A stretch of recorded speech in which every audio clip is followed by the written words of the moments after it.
Hello everyone, welcome to only IAS. आज के इस वीडियो में पीएसआईआर के daily mains answer writing initiative के डे 17 के वीडियो को हम स्टार्ट करने वाले हैं। जो भी क्वेश्चंस आपको प्रैक्टिस के लिए दिए गए थे उनके मॉडल आंसर के एक्सप्लेनेशन हम इस पर्टिकुलर वीडियो में समझेंगे। इनसे पहले की जो भी वीडियोस थी उनको ऑलरेडी यूट्यूब पे अपलोड किया जा चुका है, आप उन्हें वहां जाकर चेकआउट कर सकते हैं। साथ ही साथ जो डेली क्वेश्चंस आपको प्रैक्टिस के लिए दिए जाते हैं उनके मॉडल आंसर के पीडीएफ्स आपको ओनली आईएएस के पीएसआईआर के टेलीग्राम ग्रुप पर मिल जाएंगे, आप उन्हें वहां जाकर डाउनलोड कर सकते हैं।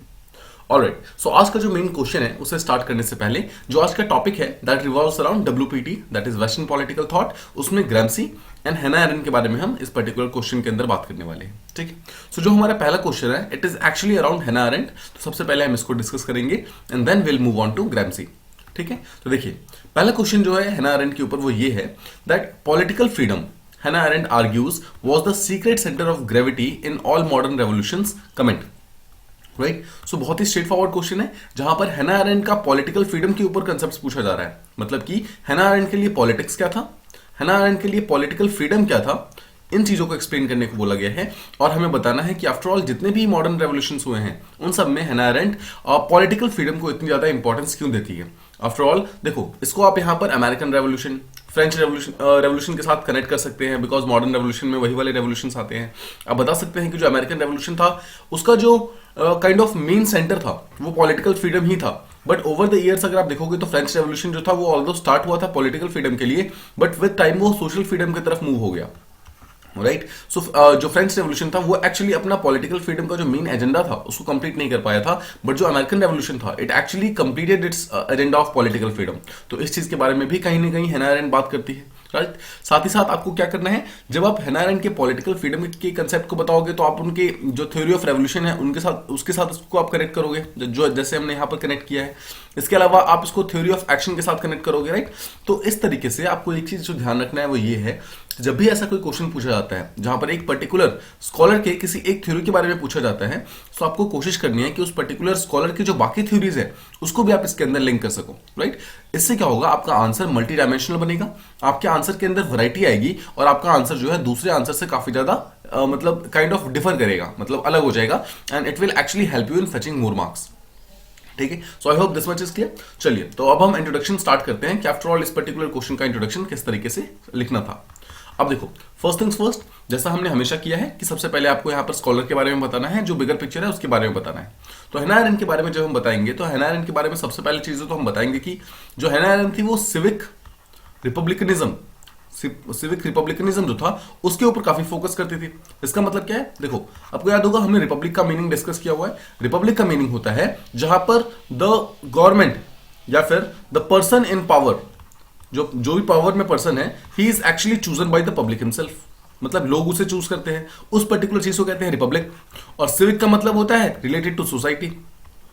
सीधा सा मतलब ये है, ये जो हैना एरेंट है, जो सिविक रिपब्लिकनिज्म है, उसके थ्रू पब्लिक के अंदर पॉलिटिक्स की भावना को जगाना चाहती है, पब्लिक के अंदर पॉलिटिक्स का जो कंसेप्ट है उसको जगाना चाहती है। राइट, सो अगर आपको ध्यान होगा तो ये रिपब्लिकनिज्म का कंसेप्ट एरिस्टोटल ने दिया था, आपको याद है एरिस्टोटल ने इसके बारे में बात की थी। सो क्या हम ये कह सकते हैं कि जो हैना एरेंट है वो कहीं ना कहीं एरिस्टोटलियन स्कूल ऑफ थॉट जो था रिपब्लिकनिज्म पे, उस चीज को फॉलो करती है, उसी चीज को एक बार फिर से वापस लेकर आती है। राइट, अब देखो प्लेटो एंड एरिस्टोटल ने जब रिपब्लिकनिज्म की बात की थी तो वहां पर कहीं ना कहीं एक आइडियलिस्टिक कंसेप्ट झलक रहा था उनके उससे। राइट, उनके थ्योरी से आइडियलिस्टिक कंसेप्ट मतलब आ रहा था। उसके बाद बहुत सारे डिफरेंट थिंकर्स आते हैं, मॉडर्न थिंकर्स आते हैं, स्पेशली मैकियावेली आते हैं। मैकियावेली के आने के बाद क्या होता है, पॉलिटिक्स के अंदर रियलिज्म आता है। राइट, तो जो आइडियलिज्म था उसकी वैल्यू कहीं ना कहीं डिक्लाइन हो जाती है। लेकिन यहां पर क्या है कि हैना एरेंट फिर से एक बार आइडियलिज्म को वापस लेकर आ रही है, जो आइडियलिस्टिक कंसेप्ट था रिपब्लिकनिज्म का उसको एक बार फिर से वापस लेकर आ रही है कि आफ्टर ऑल किस तरीके से जो रिपब्लिकनिज्म है उसके थ्रू हम पॉलिटिकल सेंस में फ्रीडम, पॉलिटिकल सेंस में इक्वालिटी प्रोवाइड कर सकते हैं लोगों को। इस चीज को फिर से एक बार कनेक्ट करने की कोशिश कर रही है हैना एरेंट। ठीक है, आई hope this much is clear. इस तरीके से आप अपना इंट्रोडक्शन यहां पर क्लेम कर सकते हैं कि आफ्टर ऑल हैना एरेंट जो था उनके लिए पॉलिटिकल फ्रीडम का मेन एम क्या था, किस तरीके से, क्यों आफ्टर ऑल वो अपना पॉलिटिकल फ्रीडम का कंसेप्ट जो है वो लेकर आ रही थी। इस चीज को हमने सबसे पहले डिस्कस किया। ऑलराइट, अब देखिए, अब हम इससे पहले कि आपको हैना एरेंट के पॉलिटिकल फ्रीडम के बारे में इस पर्टिकुलर आंसर के बारे में हम अप्रोच करना स्टार्ट करें, सबसे पहले हम हैना एरेंट की जो व्यूज थे पॉलिटिक्स के ऊपर हल्का सा उसको समझने की कोशिश करते हैं। देखिए, हैना एरेंट जो है वो कहती है कि जो अभी तक ट्रेडिशनल व्यू ऑफ पॉलिटिक्स चल रहा है, मतलब ट्रेडिशनल व्यू मतलब अभी तक जो आप पॉलिटिक्स देखते हो, पॉलिटिक्स क्या है, राइट। अगर आप पॉलिटिक्स को देखोगे, ट्रेडिशनल पॉलिटिक्स का व्यू जो है, तो क्या हम ये कह सकते हैं, और हमने ये चीजें पिछले स्लाइड्स के अंदर, पिछले क्लासेस के अंदर पढ़ी भी है, दैट पॉलिटिक्स को एक पावर स्ट्रगल कहा जाता है, पावर स्ट्रगल, राइट। तो क्या हम ये कह सकते हैं कि politics is a power struggle, specially traditional view of politics के अंदर? तो अगर पॉलिटिक्स एक पावर स्ट्रगल है, तो क्या जो पावर स्ट्रगल है वो हमेशा पीसफुल हो सकता है? पीसफुल हमेशा नहीं हो सकता, राइट।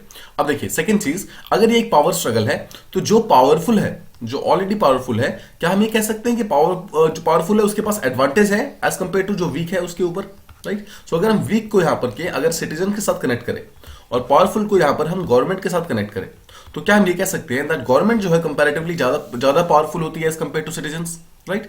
तो जो हैना एरेंट है, उनका ये कहना है कि जो ट्रेडिशनल व्यू ऑफ पॉलिटिक्स होता है उसके अंदर एक पावर स्ट्रगल का लगातार कंसेप्ट होता है, जिसके अंदर जो पावरफुल है उसी को लगातार पावर्स मिलती रहती हैं, लेकिन जो वीक है, जो सिटीजंस हैं, उनको वहां पर पावर मिलती नहीं है, राइट। तो इसके कारण सोसाइटी के अंदर एक जस्ट सोसाइटी क्रिएट नहीं हो रही है, राइट। तो यहां पर हैना एरेंट बोलती है कि देखो, अगर हमें एक जस्ट सोसाइटी को क्रिएट करना है, मतलब कि अगर हमें लोगों को इक्वालिटी, फ्रीडम ये सब प्रोवाइड करना है, तो हमें ये चीज ध्यान रखना होगा, जो पॉलिटिक्स है उस पॉलिटिक्स के अंदर जो मेन पार्टिसिपेशन है, वो पार्टिसिपेशन किसका हो? सिटीजंस का हो, ठीक है, सिटीजंस का। इसलिए हैना एरेंट यहां पर जो एक चीज देने वाली है, जो एक कंसेप्ट देने वाली है, उसे हम कह सकते हैं सिंपल वर्ड्स में the concept of active civic participation, active civic participation. Simple words में समझो कि सिविक को यानी कि सोसाइटी को, यानी कि लोगों को, पीपल को एक्टिवली पार्टिसिपेट करना है, किस चीज के अंदर? पॉलिटिकल स्फीयर के अंदर, राइट। इसीलिए वो ये भी कहती हैं कि जो एक पर्टिकुलर गवर्नमेंट है, फॉर्म ऑफ गवर्नमेंट है, वो कैसा होना चाहिए? वो एक पार्टिसिपेटिव गवर्नमेंट होना चाहिए, पार्टिसिपेटिव गवर्नमेंट या फिर पार्टिसिपेटिव डेमोक्रेसी होना चाहिए। तो इस तरीके से जो हैना एरेंट है वो बेसिकली सबसे पहले तो एक बेस क्रिएट कर रही है। बेस कैसे क्रिएट किया उन्होंने बोला जो ट्रेडिशनल व्यू ऑफ पॉलिटिक्स था, यानी कि जो कन्वेंशनल व्यू ऑफ पॉलिटिक्स था, वो बहुत ही पावर स्ट्रगल था, यानी कि वो एक टाइम का डार्क पॉलिटिक्स था, वो बिल्कुल भी अच्छी पॉलिटिक्स नहीं है, लोग उसके अंदर एंटर नहीं करना चाहते बिकॉज वो एक पीसफुल एरिया नहीं है। लेकिन हैना एरेंट क्या बोलती हैं कि इस पर्टिकुलर पावर स्ट्रगल को, यानी कि पॉलिटिक्स को हमें सबलाइम बनाने की जरूरत है, मतलब हमें आसान बनाने की जरूरत है, हमें इसके अंदर कुछ ऐसे चेंजेस लाने की जरूरत है जिसके थ्रू एक्चुअली लोग जो है, सिटीजंस जो है, वो इसके अंदर पार्टिसिपेट करना चाहें, मतलब आउट ऑफ क्यूरियोसिटी उसके अंदर आके पार्टिसिपेट करें। तो इसलिए हैना एरेंट ये कहती है कि जो पॉलिटिक्स है, पॉलिटिक्स को पावर स्ट्रगल ना रख के इसको सिंपली एक एक्सपीरियंस के लिए, मतलब पॉलिटिक्स के एक्सपीरियंस के लिए एक काइंड ऑफ एक्टिविटी बना दो। मतलब पॉलिटिक्स को इस तरीके से मत देखो कि आपके पास पावर आ जाएंगे बहुत सारी, आपके पास एक मीन्स आ जाएगा किसी चीज के लिए, ये सब नहीं देखना है। रादर आप पॉलिटिक्स को इस तरीके से देखो कि politics will provide you an experience, एक नया एक्सपीरियंस, एक नया एक्टिविटी करने का आपको मौका मिलेगा। तो हैना एरेंट कहती है कि आप इस तरीके से आप चीजों को देखो, आप इस तरीके से पॉलिटिक्स को देखो, तो शायद पॉलिटिक्स आपको ज्यादा बेटर लगेगा, पॉलिटिक्स आपको ज्यादा बेटर तरीके से समझ आएगा, और जो लोग हैं वो पर्टिकुलर एक्चुअली लोग जो है वो पॉलिटिक्स के अंदर पार्टिसिपेट करना चाहेंगे। तो इस तरीके से हैना एरेंट जो है लोगों का ध्यान जो है वो पावर पॉलिटिक्स से हटा करके पॉलिटिक्स की बेटरमेंट की तरफ लेके आना चाहती है। ऑलराइट, अब देखिए, अब हम क्या करते हैं, अब हम हैना एरेंट के जो पॉलिटिक्स का जो कंसेप्ट है, जो हमने अभी भी समझा, उसको हम फ्रीडम के साथ कनेक्ट करने की कोशिश करते हैं कि आफ्टर ऑल उनका फ्रीडम और पॉलिटिक्स के बीच में रिलेशन क्या क्या था। तो देखिए, हैना एरेंट एक किताब लिखती है, उन किताब का नाम है promises of politics, promises of politics, ठीक है। उस प्रोमिस ऑफ पॉलिटिक्स किताब के अंदर वो क्या करती हैं, वो बोलती है कि जो पॉलिटिक्स है वो एक्चुअली ह्यूमन के फ्रीडम के साथ कनेक्टेड है, वो ह्यूमन के फ्रीडम के साथ कनेक्टेड है। सिंपल वर्ड्स में, किसी भी ह्यूमन को अगर फ्री फील करना है, मतलब अगर उसको आजादी चाहिए, तो उसको पॉलिटिकल स्फीयर में आकर पार्टिसिपेट करना चाहिए, ठीक है, पार्टिसिपेट करना चाहिए। हैना एरेंट का सिंपल सा मतलब ये है कि अगर आप सोसाइटी के अंदर फ्रीडम चाहते हैं, अगर आप सोसाइटी के अंदर इक्वालिटी, लिबर्टी चाहते हैं, तो उसका एक ही रास्ता है, एंड दैट इज कि आप आकर पॉलिटिक्स के अंदर डायरेक्टली पार्टिसिपेट करो। You come and participate in politics and you work for the welfare of people, ठीक है। मतलब ये कहने के बजाय कि लोग, मतलब जो गवर्नमेंट है वो कुछ नहीं कर रही है, इससे बेटर है कि पब्लिक खुद आए, सिटीजंस खुद आए और खुद आकर वो पॉलिटिक्स के अंदर पार्टिसिपेट करें, राइट। देखिए, वो एक स्टेटमेंट देती हैं that to be political is to be free, ठीक है, to be political is to be free. उनका कहना है कि कोई भी पर्सन जब पॉलिटिक्स में आता है, जब एक पर्टिकुलर पर्सन पॉलिटिकल स्फीयर के अंदर एंटर करता है, तो एक्चुअली अपने फ्रीडम के लिए काम कर रहा है, राइट। और इसलिए हैना एरेंट ये कहती है कि देखो, पॉलिटिक्स जो है, जो ट्रेडिशनल व्यू ऑफ पॉलिटिक्स था, यानी कि जो पहले वाला पॉलिटिक्स था जहां पर पॉलिटिक्स सिर्फ और सिर्फ पावर स्ट्रगल की तरह हुआ करता था, उसे कहती है हैना एरेंट की ये एक lowest form of all human affairs था, lowest form of on human affairs, मतलब कि ह्यूमंस जो है यहाँ पे कंबाइन कर रहे हैं, ह्यूमंस यहाँ पर गैदर हो रहे हैं किस चीज के लिए, सिर्फ और सिर्फ पावर के लिए फाइट करने के लिए। तो हैना अरेंट का कहना यह था कि जब पावर स्ट्रगल की तरफ अगर आप पॉलिटिक्स को देखते हो तो this is the lowest form of all human affairs, lowest form. लेकिन अगर आपको मॉडर्न कंसेप्ट ऑफ पॉलिटिक्स समझना है, यानी कि हैना अरेंट का जो कंसेप्ट है जो पॉलिटिक्स का उसको आपको समझना है, तो हैना अरेंट कहती है कि अगर लोग सबके सब पार्टिसिपेट करेंगे फॉर ईच अदर्स वेलफेयर, या फिर अपने खुद के इंडिविजुअल फ्रीडम को अपलिफ्ट करने के लिए वो करेंगे, पार्टिसिपेट करेंगे, तब this particular politics will actually be the highest of all human affairs, highest of all human affairs. Because इस पॉलिटिक्स के अंदर आने के बाद आपको फ्रीडम मिलेगा, आपको इक्वालिटी मिलेगी, राइट, आपको आपको लिबर्टी मिलेगी, राइट, आपको हर एक वो कंसेप्ट मिलेगा, आपको हर एक वो राइट्स मिलेंगे जो एक्चुअली आप गवर्नमेंट से एक्सपेक्ट करते हो, वो सारी चीजें आपको पॉलिटिक्स में पार्टिसिपेट करने के बाद मिल जाएंगी। ठीक है, अब देखो इसके अलावा लोगों को और ज्यादा प्रोत्साहित करने के लिए, लोगों को और ज्यादा काइंड ऑफ मोटिवेट करने के लिए कि क्यों पॉलिटिक्स को ज्वाइन करना चाहिए, हैना अरेंट एक और कंसेप्ट लाती है। वो कहती है कि जब भी कोई एक पर्टिकुलर पर्सन पॉलिटिक्स के अंदर पार्टिसिपेट करता है तो वो एक्चुअली एक पब्लिक स्फीयर क्रिएट कर रहा है, पब्लिक स्फीयर क्रिएट कर रहा है। कैसे?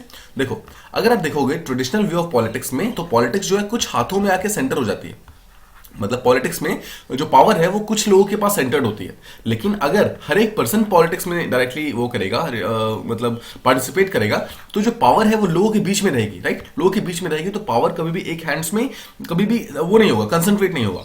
और उसके थ्रू क्या होगा, दो चीजें आएंगी। पहली चीज तो टोटलिटेरियनिज्म है, टोटलिटेरियनिज्म वो खत्म हो जाएगा और उसके बदले में रिपब्लिकनिज्म आएगा, रिपब्लिकनिज्म आएगा। रिपब्लिकनिज्म क्या है आपको याद होगा, हमने थोड़ी देर पहले डिस्कस किया, जहां पर यह बोला जा रहा है कि किसी भी पर्टिकुलर स्टेट का, किसी भी पर्टिकुलर कंट्री के जितने भी टॉप पोस्ट है, पोस्ट मतलब सिंपल मान लो कि रूलर है, किंग है, प्रेसिडेंट है, प्राइम मिनिस्टर है, ये सब जो हाईएस्ट पोस्ट है, this is open to all public. इसका मतलब होता है रिपब्लिक। ठीक है, so this is open to all the public. तो सिंपल शब्दों में समझो तो यहां पर हैना अरेंट का कहना यह है कि जब लोग पॉलिटिकल स्फीयर के अंदर पार्टिसिपेट करेंगे, लोग सब साथ में आएंगे, तो पावर कंसंट्रेशन नहीं होगा, बिकॉज कुछ हाथों में पावर नहीं जाएगा, और पावर कंसंट्रेशन नहीं होगा तो क्या होगा, टोटलिटेरियनिज्म जो है वो सोसाइटी से खत्म होगा, मतलब जो पावर कंसंट्रेट हो रही है कुछ हाथों में वो खत्म हो जाएगी, और पावर जो है सबके पास रहेगा, मतलब पब्लिक के पास रहेगा, और पब्लिक जो है they will be actually eligible कि वो कंट्री के किसी भी हाईएस्ट पोस्ट पे, किसी भी हाईएस्ट जगह पर, मतलब डेजिग्नेशन पर वो वहां तक पहुंच सकती है, राइट। तो इस तरीके से हैना अरेंट जो है वो एक्चुअली पॉलिटिकल फ्रीडम को, देख लो, पॉलिटिकल फ्रीडम को एक बेस बनाती है बाकी हर टाइप के फ्रीडम के लिए। मतलब हैना अरेंट कहती है कि अगर आपको सोशल फ्रीडम चाहिए, आपको इकोनॉमिक फ्रीडम चाहिए, आपको किसी भी पर्टिकुलर टाइप का फ्रीडम चाहिए, उसके लिए सबसे इंपॉर्टेंट है कि आपको पॉलिटिकल फ्रीडम मिले। ठीक है, इसके अलावा अगर आप हैना अरेंट की बात करो तो हैना अरेंट यहां पर एक और डिफरेंशिएट करती है। देखो, आई होप आप समझ पा रहे हैं कि एग्जैक्टली हम क्या कर रहे हैं। हम यहाँ पर हैना अरेंट की पॉलिटिक्स और पॉलिटिकल फ्रीडम उसको प्रॉपर्ली समझने की कोशिश कर रहे हैं। उसके लिए मैं आपको अलग अलग डायमेंशनल पॉइंट्स दे रहा हूं। ठीक है, अब देखो, इसके अलावा आप ये बोल सकते हो कि जो ट्रेडिशनल व्यू ऑफ पॉलिटिक्स है उसमें क्या आप ये जानते हैं कि पॉलिटिक्स जो है, पॉलिटिक्स को एक मीन्स की तरह माना जाता है टू अचीव एनी एंड। ठीक है, सिंपल वर्ड्स में देखो, अगर आप ध्यान से समझिए तो पॉलिटिक्स को यूज करके लोग कुछ ना कुछ करना चाहते हैं। इसका मतलब है politics is a means and politics is used to achieve a particular end. जैसे कि कुछ लोग होते हैं जो कि पॉलिटिक्स में करप्शन करते हैं, तो करप्शन की में क्या है, politics is a means to gain more money, तो पैसा कमाने के लिए उनके लिए एक काइंड ऑफ जरिया बन जाता है। कुछ लोग जो होते हैं जो सोशल वेलफेयर करना चाहते हैं, तो वहां पर भी देखो काइंड ऑफ क्या है, सोशल वेलफेयर करने के लिए भी तो पॉलिटिक्स को एज अ मीन्स यूज कर रहे हैं, ताकि एंड जो है, यानी कि जो सोसाइटी का वेलफेयर है उस चीज के लिए यूज किया जा सके। पॉइंट इज, हैना अरेंट का बोलना है देखो कि ट्रेडिशनल व्यू ऑफ पॉलिटिक्स जो है वो लगातार ही पॉलिटिक्स को एज अ मींस ट्रीट कर रहा है, ताकि उस मींस को यूज करके हम किसी एंड तक पहुंच सके। बट जो हैना अरेंट है उनका बोलना ये है कि ये चीज सही नहीं है, बिकॉज पॉलिटिक्स कोई मींस नहीं है, रादर पॉलिटिक्स अपने आप में ही एंड है। मतलब पॉलिटिक्स तक पहुंचना ही अपने आप में एक एंड है। मतलब कि लोगों को पॉलिटिक्स तक पहुंचाना, लोगों को पॉलिटिक्स के अंदर पार्टिसिपेट करवाना, यही हमारा एंड है एक्चुअली, राइट। उसके बाद लोग किस तरीके से उसको यूज करते हैं, that is not the problem, because people know how to do it, right. People के पास जब ये पर्टिकुलर रिस्पॉन्सिबिलिटी आएगी तो they will learn how to do it. यानी कि हैना अरेंट का कहना है कि पॉलिटिक्स कोई मींस नहीं है, रादर वो खुद ही एक एंड है। मतलब वहां तक लोगों को पहुंचाना ही अपने आप में एक गोल है, राइट। एंड का मतलब क्या होता है, काइंड ऑफ गोल। ठीक है, तो सिंपल शब्दों में समझो तो हैना अरेंट यहां पर ये कहती है कि जब एक पर्टिकुलर पर्सन पॉलिटिक्स के अंदर पार्टिसिपेट करता है तो वही उसके लिए एंड होता है, और जब वो उस पर्टिकुलर एंड को रियलाइज करता है तो एक्चुअली अपनी ह्यूमन पोटेंशियल को रियलाइज करना स्टार्ट करता है। जो उसकी ट्रू ह्यूमन पोटेंशियल है, जितनी उसकी कैपेबिलिटीज है, जितनी उसकी काबिलियत है, जो उसकी काबिलियत है उस चीज को एक्चुअली वो अचीव करना स्टार्ट करता है, वहां तक एक्चुअली वो पहुंचना स्टार्ट करता है। तो इसीलिए हैना अरेंट कहती है कि इट इज वेरी इंपॉर्टेंट कि हर एक पर्सन जो है, हर एक इंडिविजुअल, हर एक सिटीजन जो है वो एक्चुअली इस पॉलिटिक्स का यूज करे, इस पर्टिकुलर पॉलिटिक्स को इस्तेमाल करके इसके अंदर पार्टिसिपेट करे, ताकि काइंड ऑफ वो अपने अपने ट्रू पोटेंशियल को अचीव कर सके। वो पॉलिटिकल फ्रीडम के साथ साथ में सोशल फ्रीडम, इकोनॉमिक फ्रीडम, अलग टाइप की फ्रीडम्स को भी ले सके, राइट। सो आई होप आप समझ गए कि पॉलिटिकल फ्रीडम के ऊपर, जो पॉलिटिकल फ्रीडम का कंसेप्ट है उसके ऊपर हैना अरेंट ने काफी एक्सटेंसिवली बात की हुई है, और उसके जितने भी पॉइंट्स थे अलग अलग तरीकों से हमने बात की। आई होप आप इस चीज को समझ गए। अब देखो, जब एक बार पॉलिटिक्स मिल गई, जब एक बार पॉलिटिकल फ्रीडम लोगों को मिल गई, तो पॉलिटिकल फ्रीडम को रियलाइज करने का जो तरीका बताया है हैना अरेंट ने, that is theory of action. Theory of action, ठीक है। देखो सिंपल शब्दों में समझो कि हैना अरेंट ये कहती हैं कि एक बार आपको किसी भी तरीके का पॉलिटिकल पावर मिल गया, या फिर अगर आप पॉलिटिकल पार्टिसिपेशन तक पहुंचना चाहते हैं, तो उसके लिए एक ही चीज आपको जो करना है, दैट इज एक्शन। मतलब you have to take action, you have to do certain things, ताकि आप उस पर्टिकुलर एंड तक पहुंच सके, राइट। आपको कुछ मीन्स यूज करने हैं ताकि आप पॉलिटिक्स तक पहुंच सके, ठीक है। सो इसलिए यहां पर हैना अरेंट एक कंसेप्ट कहती है that freedom is an accessory. Freedom अपने आप में एक एंड नहीं है, फ्रीडम एक एक्सेसरी है, मतलब कुछ करने के लिए आपको हेल्प करता है of doing and acting, simple words, ठीक है। तो फ्रीडम आपको कैपेबिलिटी प्रोवाइड करता है ताकि आप कुछ कर सको और किसी एक पर्टिकुलर तरीके से एक्ट कर सको जैसा भी आप चाहते हो। तो देखो, सबसे पहले हमने बात की कि पॉलिटिकल फ्रीडम प्रोवाइड करो। जब पॉलिटिकल फ्रीडम मिल गई तो आपको एक काइंड ऑफ फ्रीडम मिल गई कि आप कुछ कर सकते हैं। तो क्या कर सकते हैं? तो फ्रीडम आपको अलाउ करता है कुछ भी करना, कुछ भी ऐसा चीज जो आप करना चाहते हैं उन सब चीजों को करने के लिए फ्रीडम आपको अलाउ करता है, ठीक है। इसके अलावा हैना अरेंट कहती हैं थ्योरी ऑफ एक्शन को आप रिलेट कर सकते हो पॉलिटिकल फ्रीडम को। देखो किस तरीके से हैना अरेंट सेज कि मैन जो है, कोई भी पर्सन जो है, वो तब तक ही फ्री होता है जब तक वो एक्ट करता है, जब तक वो एक्शन लेता रहता है, जब तक वो लोगों के वेलफेयर के लिए, अपने वेलफेयर के लिए काम करता रहता है। लेकिन अगर उस पर्टिकुलर पर्सन ने एक्ट करना बंद कर दिया, तो एक्ट करने से पहले भी और एक्ट करने के बाद भी, दोनों ही रीजंस में, दोनों ही स्फीयर्स में वो फ्री नहीं है। यानी कि किसी पर्सन के फ्री होने का एक ही जो प्री कंडीशन है, दैट इज कि he will have to act, मतलब कि he will have to take some actions, right. देखो सीधा सा मतलब समझो कि पॉलिटिक्स के अंदर बहुत सारे ऐसे ऐसे डेडलॉक्स आते हैं जहां पर कोई एक्शंस नहीं लिया जाता है, उसके कारण सोसाइटी का बेनिफिट नहीं हो पा रहा है, राइट। सो हैना अरेंट बोलती है कि अगर आपको फ्रीडम एक्चुअली लेनी है, if you want to gain that particular freedom, you will have to take action in politics, ठीक है। तो इसीलिए वो बोलते हैं कि देखो, मैन को फ्रीडम तभी मिलेगा जब वो पॉलिटिक्स के अंदर आके पार्टिसिपेट करेगा और अपने थ्योरी ऑफ एक्शन को पर्टिकुलरली यूज करेगा, ठीक है। तो सिंपल शब्दों में समझो, अगर हम हैना अरेंट की बातों को समराइज करने की कोशिश करें, तो हैना अरेंट कहती हैं कि पॉलिटिक्स जो है, पॉलिटिक्स को प्रोवाइड करने का मेन रीजन जो है, क्यों हम आफ्टर ऑल पॉलिटिक्स को प्रोवाइड करना चाहते हैं, रीजन इज फ्रीडम, बिकॉज हम लोगों को फ्रीडम प्रोवाइड करना चाहते हैं।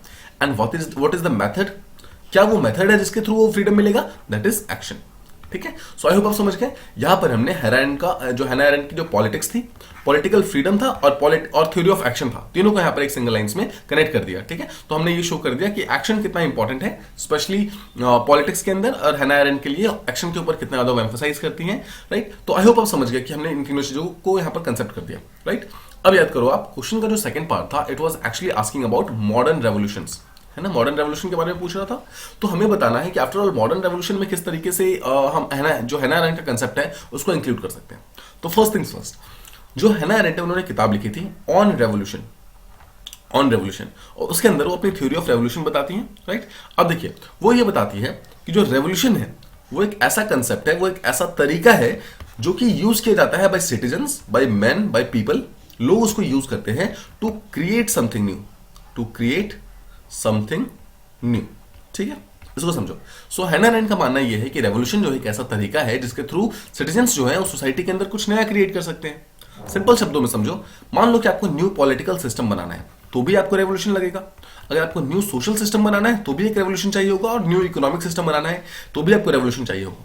हैना अरेंट के अनुसार किसी भी तरीके का जो ड्रास्टिक चेंज या फिर बड़ा चेंज जब सोसाइटी के अंदर आता है, वो एक्चुअली अपने आप नहीं आ सकता, वो एक रेवोल्यूशन के थ्रू आता है, राइट। और यहां पर जो हैना अरेंट है वो एग्जांपल देती हैं अमेरिकन रेवोल्यूशन, जो मैंने आपको स्टार्टिंग में बताया था, और फ्रेंच रेवोल्यूशन के बारे में, राइट। वो यहां पर बताती हैं कि जो American revolution and French revolution है, दोनों ही काइंड ऑफ पॉलिटिकल फ्रीडम को प्रोवाइड करने के लिए स्टार्ट हुए थे। मतलब दोनों का मेन रीजन यही था, दोनों रेवोल्यूशन का मेन एम यही था कि पॉलिटिकल फ्रीडम को अचीव करना है। लेकिन जो फ्रेंच रेवोल्यूशन था, ऑब्वियसली आगे जाकर आप जानते हैं कि लिबर्टी, इक्वालिटी, फ्रेटर्निटी, इन पर्टिकुलर कंसेप्ट की तरफ काइंड ऑफ अलाइन हो गया और ये एक सोशलिस्टिक रेवोल्यूशन की तरफ चेंज हो गया। लेकिन जो अमेरिकन रेवोल्यूशन था, it actually stayed on road और इसने पॉलिटिकल फ्रीडम अपना अचीव किया। सो हैना अरेंट का मानना है कि अमेरिकन रेवोल्यूशन के थ्रू एक्चुअली एक पॉलिटिकल फ्रीडम मिला था लोगों को और फ्रेंच रेवोल्यूशन के थ्रू एक सोशल फ्रीडम मिला था। अगर फ्रेंच रेवोल्यूशन के थ्रू भी एक टाइप का पॉलिटिकल फ्रीडम मिलता तो आज उनकी सोसाइटी शायद एक और बेहतर मतलब सोसाइटी की तरह हो सकती थी। ठीक है, सो ये एक सिंपल सा कंसेप्ट था एक मॉडर्न रेवोल्यूशन की तरफ। इस तरीके से हैना अरेंट जो है अलग अलग तरीकों को कंसेप्ट को ऐड करने की कोशिश करती है। राइट, तो ये तो हम समझ गए सारे के सारे व्यूज, उनके थॉट्स, उनके जो भी चीजें हैं वो सब समझ गए। अब हम देखते हैं कि इसके आंसर को एंड कैसे करना है। अब देखिए, जब इस पर्टिकुलर आंसर को एंड करोगे तो एक बार फिर से आप समराइज करना है कि हैना अरेंट किस तरीके की फिलोसोफर है। तो आपको एक बताना है कि आइडियलिस्टिक फिलोसोफर है, फिलोसॉफिकल फिलोसोफर है। इसके अलावा आप बोल सकते हैं कि जो उन्होंने थ्योरी ऑफ फ्रीडम दिया, फ्रीडम को उन्होंने पॉलिटिक्स के साथ कनेक्ट किया। इसके अलावा पॉलिटिक्स को उन्होंने थ्योरी ऑफ एक्शन के साथ कनेक्ट किया। इन सबका मेन एम क्या था?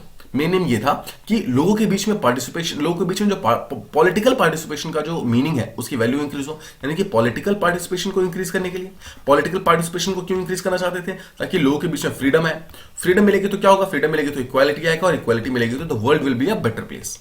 The world will be a better place. Right, so इस तरीके से आप एक कनेक्शन क्रिएट कर सकते हो कि आफ्टर ऑल किस तरीके से एक पॉलिटिकल पार्टिसिपेशन को इंक्रीज करके पूरे के पूरे वर्ल्ड को एक बेटर प्लेस बनाने की कोशिश कर रही थी हैना aren't. Right, so I hope आप यहाँ पर फर्स्ट क्वेश्चन समझ गए। Now this first question was very important. हैना अरेंट का जो पावर पॉलिटिक्स है, जो पॉलिटिकल फ्रीडम का कंसेप्ट है, ये लगातार पूछा जाता है हमारे एग्जामिनेशन के अंदर। So please keep a short note on this particular thing because इससे क्वेश्चंस पूछे जा सकते हैं। Alright, now let's move on to the second question. Second question जो है जो ग्राम्सी के ऊपर है, क्वेश्चन है comment on Gramsci's concept of historic block.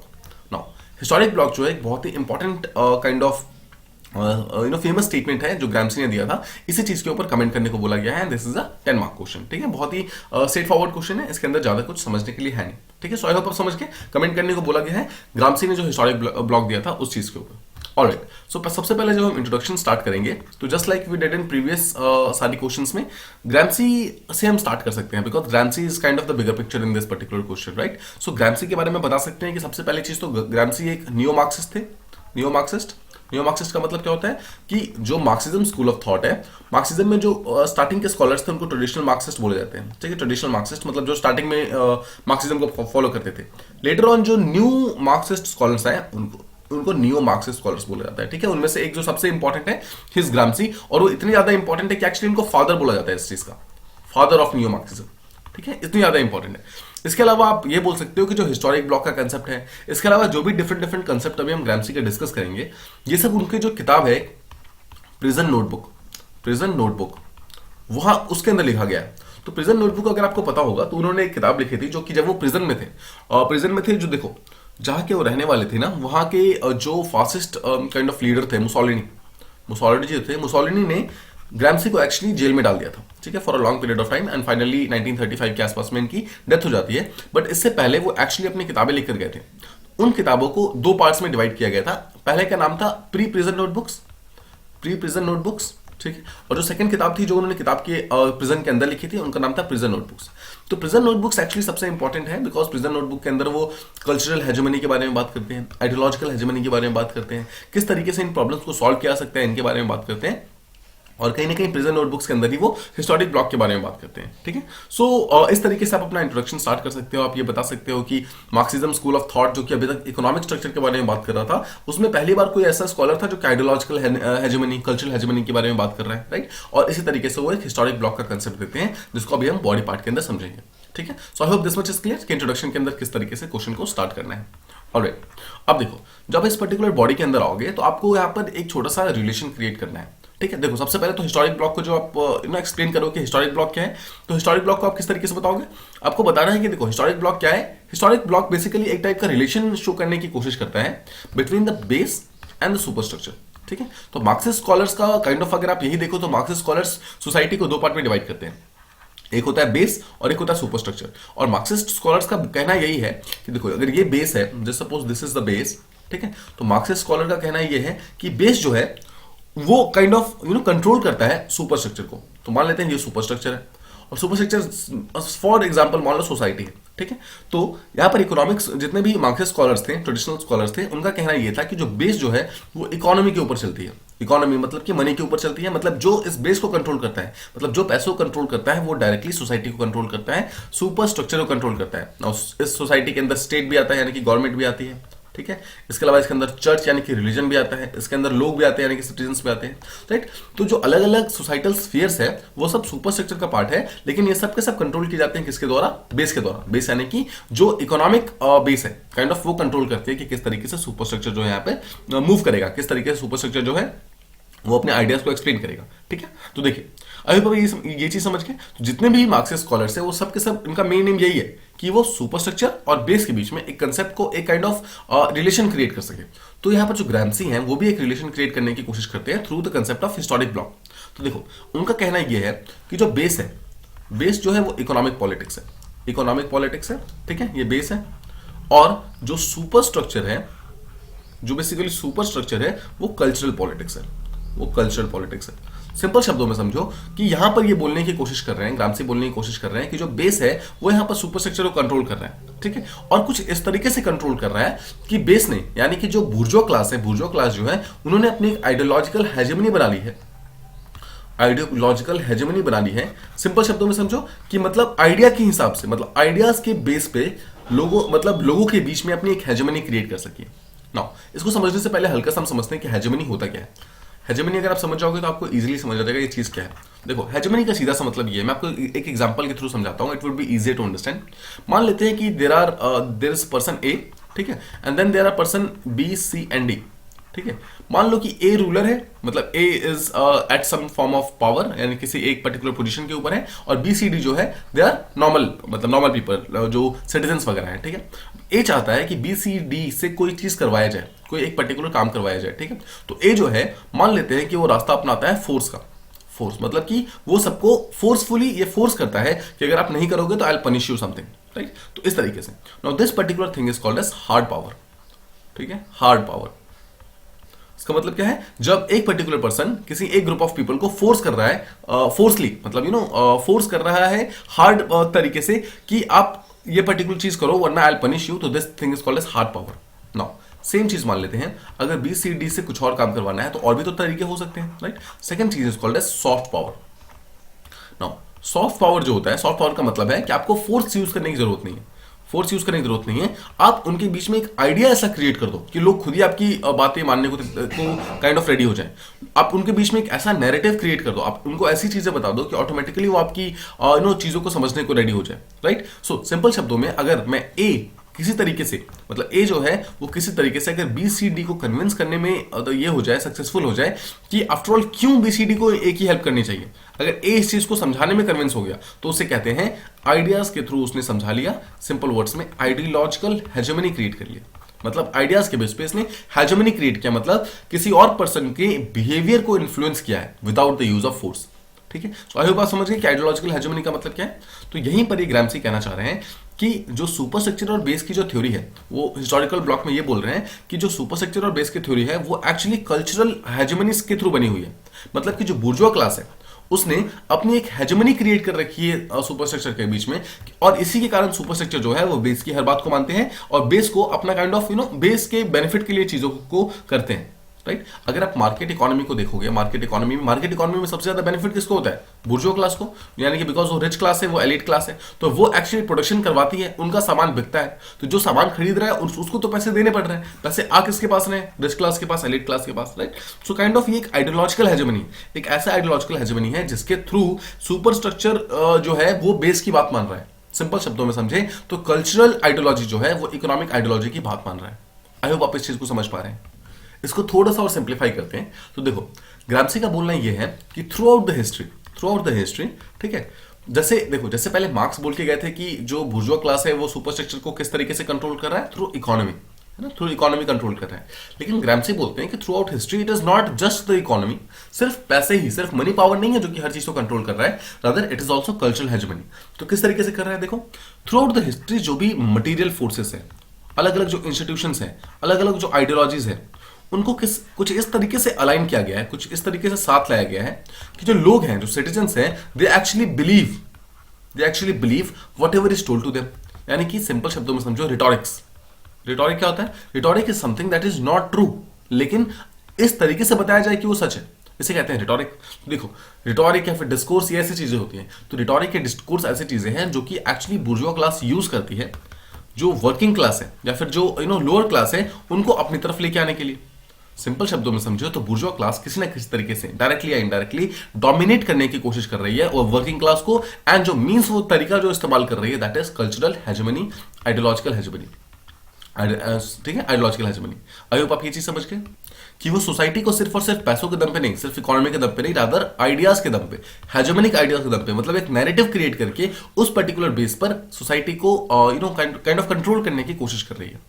ठीक है, सो ग्रैम्सी ये कहते हैं कि थ्रू आउट द हिस्ट्री जो अलग अलग सोशल ग्रुपिंग्स बनी है, अलग अलग सोशल ग्रुप्स बने हैं, पॉलिटिकल इंस्टीट्यूशंस बने हैं, उन सब ने एक ही चीज यूज किया है। उन्होंने ये चीज यूज किया कि किसी भी तरीके से पावर जो है उनके पास रहनी चाहिए, और पावर को अपने पास रखने के लिए उन्होंने अलग अलग हेजेमनिक आइडियाज यूज किए हैं। जैसे कि स्टेट को सारा का सारा ब्यूरोक्रेटिक पावर देते हैं वो लोग।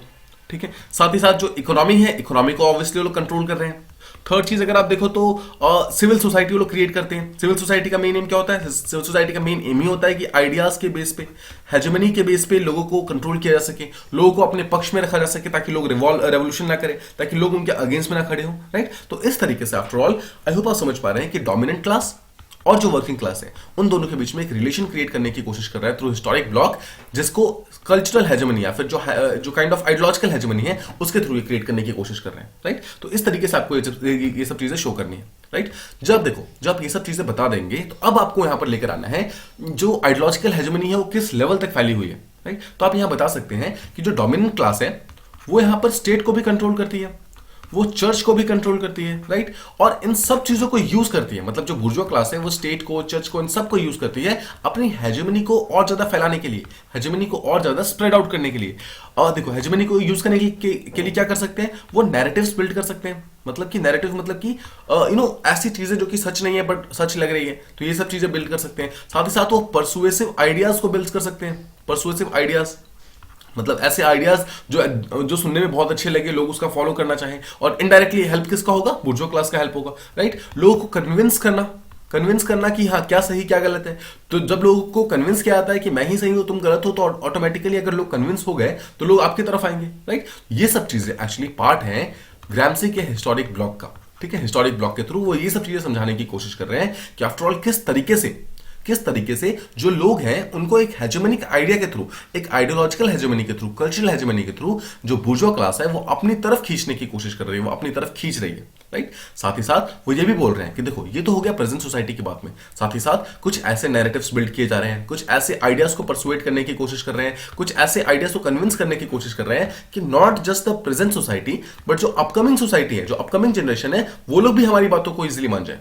राइट, अगर मैं सिंपल शब्दों में कहूं, आपको एक छोटा सा एग्जांपल दूं, तो देखो एक आइडियोलॉजिकल हेजेमनी क्या आप ये मान सकते हो कि हर एक पर्सन जो राइट नाउ जॉब के पीछे भाग रहा है वो एक काइंड ऑफ रैट रेस है।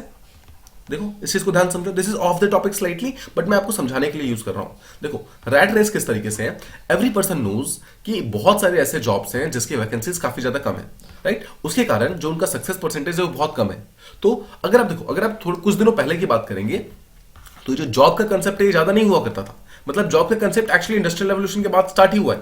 राइट, ये वर्कर्स का कंसेप्ट जो है, फैक्ट्री ओनर्स का, फैक्ट्री वर्कर्स का जो कंसेप्ट है, ये एक्चुअली इंडस्ट्रियल रेवोल्यूशन के बाद स्टार्ट हुआ है। उससे पहले जॉब का कंसेप्ट हुआ नहीं करता था। उससे पहले there was just one thing that was called as entrepreneurship. Every person directly or indirectly, knowingly or unknowingly, they used to be entrepreneurs. अगर आपके पास एग्रीकल्चर फील्ड है, you are trying to bring some new kind of crops, कोई आप नया crop लाने की कोशिश कर रहे हैं, वो भी काइंड ऑफ न्यू एंटरप्रेन्योरशिप था। अगर आप उस पर्टिकुलर क्रॉप को यूज करके किसी उस सामान को प्रोसेस करके एक नेक्स्ट फूड आइटम बनाने की कोशिश कर रहे हैं, that was also kind of entrepreneurship. Right, so आप सिंपल शब्दों में समझ सकते हो कि जब ये इंडस्ट्रियल रेवोल्यूशन आता है तो जो डोमिनेंट क्लास थी उस टाइम की, जो एलिट क्लास थी, उन लोगों ने एक्चुअली एक नैरेटिव बिल्ड किया कि जो जॉब नहीं कर रहा है वो अनएम्प्लॉयड है, जो जॉब नहीं कर रहा है उसके पास पैसे नहीं है तो उसके पास स्टैंडर्ड ऑफ लिविंग नहीं है, जो पर्सन एग्रीकल्चर के अंदर वो है मतलब एग्रीकल्चर के अंदर जो फंसा हुआ है वो actually higher class of the society का पार्ट नहीं है। राइट, तो इस तरीके के कुछ नैरेटिव्स बिल्ड किए गए। राइट, लेकिन आप ध्यान से सोचिए, क्या जो पर्सन एग्रीकल्चर के अंदर है क्या उसके पास पैसे नहीं थे पहले के टाइम में? राइट, लेकिन प्रॉब्लम क्या हुई, ब्रिटिशर्स आए इंडिया के अंदर, उन्होंने इंपॉवरिश किया, एग्रीकल्चर को पूरी तरीके से खत्म किया। क्यों खत्म किया? बिकॉज वो अपनी एक आइडियोलॉजिकल हेजेमनी क्रिएट करना चाहते थे कि अब तो तुम्हारे पास एग्रीकल्चर रहा नहीं, तुम्हारे पास जॉब्स नहीं रहे, तुम्हारे पास अब एम्प्लॉयमेंट नहीं रहे, तो तुम अपनी फैमिली को कैसे सपोर्ट करोगे? So the only thing is तुम जाके जॉब करो। और जॉब कहां करोगे? जॉब तुम आके हमारी फैक्ट्री के अंदर करो, हमारे मिल्स में आके करो, हमारे लिए काम करो ताकि हमारा बेनिफिट हो। This is ideological hegemony. I hope आप इस चीज को समझ पा रहे हैं कि अभी भी अगर आप जॉब को देखो तो एक रैट रेस की तरह है। वो एक आइडियोलॉजिकल हेजेमनी क्रिएट की गई है कि जो पर्सन सोसाइटी के अंदर नहीं जॉब कर रहा है, he is not successful, he is not employed. जिसके पास पैसे नहीं है, he is not employed, right? But actually there are tons of opportunities. अगर आप बाहर जाकर देखिए तो देयर आर कितनी सारी अपॉर्चुनिटीज होती है, जिस अपॉर्चुनिटी का यूज करके actually you can get ahead. आप अपनी लाइफ को और बेटर बना सकते हैं, राइट? So there is no point in running after just a single thing. लेकिन लोग तब भी इसके पीछे भागते हैं। The reason is ideological hegemony. Because आज भी सोसाइटी के अंदर काइंड ऑफ एक हेजेमनी क्रिएटेड है कि जो पर्सन जॉब नहीं कर रहा है वो is not successful. I hope आप इस चीज को रिलेट कर पा रहे हैं, because this is the most practical example जो आप यहां पर समझ सकते हैं, जो हम मॉडर्न सोसाइटी के साथ जो हम लिंक कर सकते हैं, ठीक है? सो आई होप आप ये चीज समझ गए। अब देखो वापस आते हैं, तो इसी तरीके से जो प्रेजेंट सोसाइटी है और जो अपकमिंग सोसाइटी है, हर एक को ग्राम्सी जो है आइडियोलॉजिकल हेजेमनी के साथ कनेक्ट कर रहे थे। इसी को यहां पर हिस्टोरिक ब्लॉक कहा जाता है और यही हमारे क्वेश्चन का मेन पार्ट था, ठीक है? इसके अलावा आप, जैसा मैंने आपको हार्ड पावर और सॉफ्ट पावर के बीच में कंसेप्ट समझा ही दिया। हार्ड पावर क्या होता है? जहां पर फोर्स का इस्तेमाल किया जाता है। सॉफ्ट पावर का मतलब है जहां पर आइडियाज का इस्तेमाल किया जाता है, जहां पर हेजेमनी का इस्तेमाल किया जाता है लोगों को कंट्रोल करने के लिए। दोनों का मेन एम क्या है? दोनों का एम ये है कि किसी भी एक सेट ऑफ लोगों से, पर्सन से कुछ ऐसा काम करवाया जा सके जो आपके बेनिफिट के लिए हो, ना कि उनके बेनिफिट के लिए, ठीक है? मतलब अगर आप किसी और से आप अपने बेनिफिट के काम को करवा ले रहे हो तो दैट मींस कि आपके पास पावर है, right? Power is what is power? Power is an ability to influence someone else's ideas. किसी और के पर्सन के आइडियाज को, उसके एक्शंस को इन्फ्लुएंस करना, दैट इज पावर। और पावर को अचीव करने के अलग अलग मीन्स होते हैं, राइट? तो जो सॉफ्ट पावर है उसी के अंदर आइडियोलॉजिकल हेजेमनी एक बहुत ही इंपॉर्टेंट फैक्टर है। इसी को ग्राम्सी जो था उन्होंने समझाया था, राइट? ठीक है? सो आई होप आप ये चीज समझ गए कि एग्जैक्टली किस तरीके से जो ग्राम्सी है वो इस पर्टिकुलर कंसेप्ट को लेकर आना चाहते हैं, हिस्टोरिक ब्लॉक को यूज करके आफ्टर ऑल किस तरीके से वो एक कल्चरल हेजेमनी को, आइडियोलॉजिकल हेजेमनी को समझाते हैं। This is a very very important concept. I hope आप इस चीज को समझ गया। नाउ फाइनली आप अपने आंसर को एंड करना चाहते हैं, जब कंक्लूड करना चाहते हैं, तो जब भी एक पर्टिकुलर इंपॉर्टेंट स्कॉलर के बारे में पूछा जाता है, ठीक है, जब भी एक इंपॉर्टेंट स्कॉलर के बारे में पूछा जाता है तो एक चीज ध्यान रखना है। जैसे suppose this is the page and इस पेज के अंदर अगर आपको आंसर लिखना है, दिस इज द क्वेश्चन, तो देखो आंसर लिखते time the first para that you right उसमें उस स्कॉलर के बारे में बताइए। अगर वो एक क्वेश्चन है जो कि स्कॉलर के बारे में लिखा हुआ है, ठीक है, तो जैसे हम देखो हमने इसमें भी किया था और पिछले हमने जो क्वेश्चन भी किया था जहां पर हमने पहला जो इंट्रोडक्शन था उसमें क्या किया था, हैना अरेंट के बारे में बताया था। हैना अरेंट किस तरीके की है, क्या है, रिपब्लिकनिज्म के बारे में बताया, उसको एरिस्टोटल के साथ लिंक किया हमने, राइट? सिमिलरली हमने ग्राम्सी का जब बोला उसको भी यहाँ पर भी हमने काइंड ऑफ स्कॉलर के बारे में बताया, हमने नियो मार्क्सिज्म के बारे में बताया, हमने बताया कि आफ्टर ऑल ग्राम्सी का जो कंसेप्ट है हिस्टोरिक ब्लॉक का वो कौन से बुक के अंदर आता है, प्रिजन नोटबुक्स के अंदर से आता है, राइट?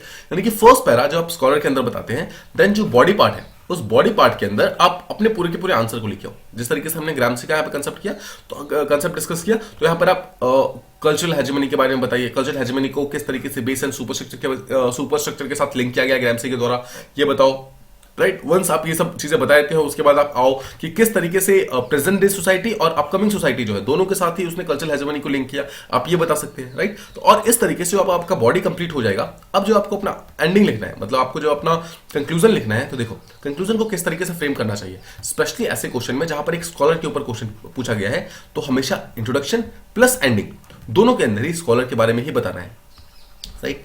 अब देखो लेकिन क्या बताना है, इंट्रोडक्शन के अंदर हमेशा स्कॉलर के बारे में बताना है, स्कॉलर की इंट्रोडक्शन मतलब इंट्रोड्यूस करना है, स्कॉलर को इंट्रोड्यूस करना है, राइट? तो आप यहां पर स्कॉलर के बारे में कुछ इंपॉर्टेंट चीजें बताइए जिससे कि स्कॉलर को डिफाइन किया जा सके कि ठीक है इस पर्टिकुलर स्कॉलर की सबसे इंपॉर्टेंट चीज ये है। तो इस तरीके से हमने डिफाइन किया, जैसे फादर ऑफ हमने इसको बोला, ठीक है, फादर ऑफ न्यू मार्क्सिज्म बोला, तो इस तरीके से स्कॉलर को हम इस तरीके से डिफाइन कर सकते हैं, मतलब उनका जो काइंड ऑफ जो अपनी हेजेमनी क्रिएट करके गए हैं उस चीज के बारे में बता सकते हैं। लेकिन जो लास्ट में आप स्कॉलर के बारे में बताएंगे उसमें आपको क्या करना है, उसमें आपको कोशिश करनी है कि किसी दूसरे स्कॉलर को, मतलब कोई दूसरा स्कॉलर अगर उन्होंने ग्राम्सी के बारे में कुछ बताया है तो वो चीजें बताइए कि आफ्टर ऑल ग्राम्सी की इंपॉर्टेंस क्या थी, इतनी ज्यादा इंपॉर्टेंस थी कि दूसरे स्कॉलर्स आकर यहां पर उनके बारे में बता रहे थे, तो आप ये बता सकते हैं, राइट? तो यहां पर इस पर्टिकुलर आंसर को एंड करते टाइम आप यहां पर बॉबियो का यूज कर सकते हैं। एन बॉबियो नाम के एक पर्सन है, एन बॉबियो, ठीक है, एक स्कॉलर है, उनको आप यूज कर सकते हैं। वो कहते हैं कि जो ग्राम्सी है, Gramsci is a very very important person और वो एक ऐसे थ्योरेटिशियन है, ठीक है, वो एक ऐसे थ्योरेटिशियन है of super structure. Theoretician of superstructure. क्यों?